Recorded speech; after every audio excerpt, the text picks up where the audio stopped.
Vous l'attendiez, hein? Vous l'attendiez fort, n'est-ce pas? Depuis la première vidéo, il s'est passé pas mal de choses. Je me suis rasé.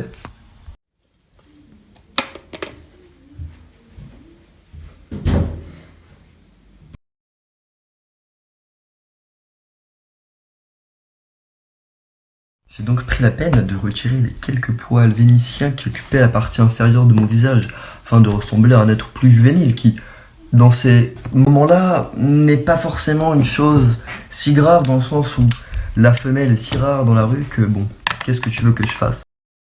J'ai également fait du jardinage par simple plaisir.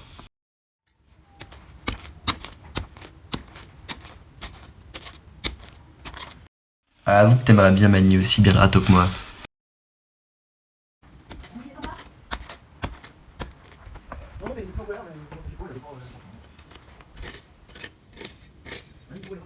Non. J'ai même pas eu le courage de finir ma phrase.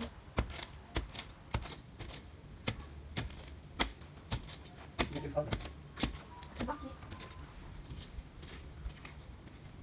Je suis parti, moi.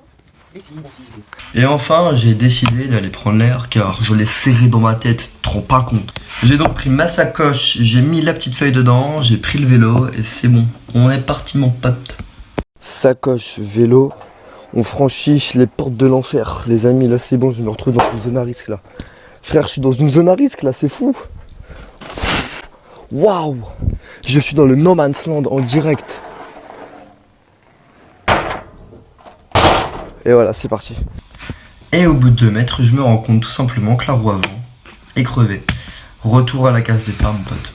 Et donc je change de vélo, voilà, donc le périple commence. Donc voilà, je fais plusieurs tours dans ma ville, à Nanterre, du coup. Je passe devant la gare, je vois les gendarmes, machin, normal, tu vois. J'aimerais quand même bel et bien là. Parce que je commençais à avoir des doutes là. Sur le fait qu'à Nanterre, on sache que c'est ou pas le confinement. Parce que je pense que pour certains, il y en a qui savent pas ce que c'est. Excusez-moi, je parle chinois parce que si je me fais arrêter, ouais, tenez mon papier, ma petite dérogation, machin, frère. Un papier pour sortir. Et je vois un truc de ouf. Les bus marchent, hein, ça c'est beau.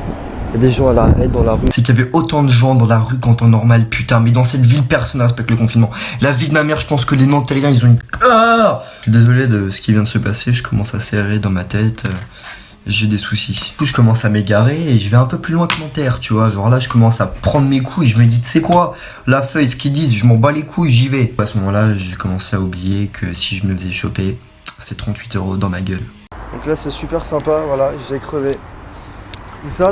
Au Pont de Neuilly, ouais. Je sais même pas ce que je faisais là-bas. Genre, on m'a dit, va là-bas. J'y suis allé. Et j'avais du coup cette feuille que vous avez tous sûrement dans ma putain de sacoche, là, la Eden Park, pour ceux qui connaissent. Du coup voilà, je sais même pas ce que je suis allé faire là-bas, genre. Et du coup je crève à l'endroit le plus loin de chez moi. Du coup dans ce genre de moment tu développes un instinct de survie, ce qui s'appelle la connerie. Du coup je suis rentré à pied. J'ai fait Pont de Neuilly Nanterre à pied, gentiment, 5 km en 1h30, j'ai douillé ma race. Évidemment parce que t'avais un vélo qui avait le pneu avant qui était crevé, donc forcément j'étais en train de galérer pour le tracter. Ça faisait plaisir. Voilà, les gens me prenaient pour un con et ça se trouve il y en a certains qui me voyaient passer il y a 20 minutes sur le vélo tout fier avec les écouteurs en mode machin et tout. Et là je suis sur le retour, je suis même pas sur le vélo, je suis en train de le tracter. Les gens doivent se dire mais il est trop bizarre ce bout du genre. J'ai changé parfois des regards avec des gens que je croisais et dans le regard tu sentais vraiment le pauvre merde monte sur le vélo quoi. Genre en mode t'as un vélo, pourquoi tu l'utilises pas? Une fois que je rentre à la maison, je croisais Daron, t'as ma daronne, je lui explique machin, elle me fait mais tu les fais toutes mon fils, tu les fais toutes. Je t'écoute maman, tu les fais toutes mon fils. Maman, écoute, tous les jours tu nous fais un nouveau truc quoi. Je peux la placer ma phrase? J'explique comment c'est arrivé, l'histoire en mode la rainure entre 2 dalles de béton, la roue qui se glisse dedans. Elle me fait mais il y a que à toi que ça arrive. Et j'ai fait effectivement. Et heureusement que je me suis pas fait choper par les flics, hein, parce que ça aurait été chum. La crevaison plus les 38 € d'amende, mais là la vie de ma mère, je faisais une dépression. Genre déjà que là j'en suis pas loin à cause de ce confinement qui commence à me faire perdre la boule. Bon, la vidéo je crois qu'elle va s'arrêter là parce que ça commence à devenir gênant et long. Je voulais vous dire que c'est pas facile de faire des vidéos et de les mettre sur YouTube parce que ça fait bizarre de 1.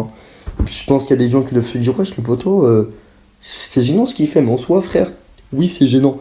Mais vas-y à skip, ça vous fait rire donc je suis content. C'est carré et puis surtout n'oubliez pas qu'on est ensemble.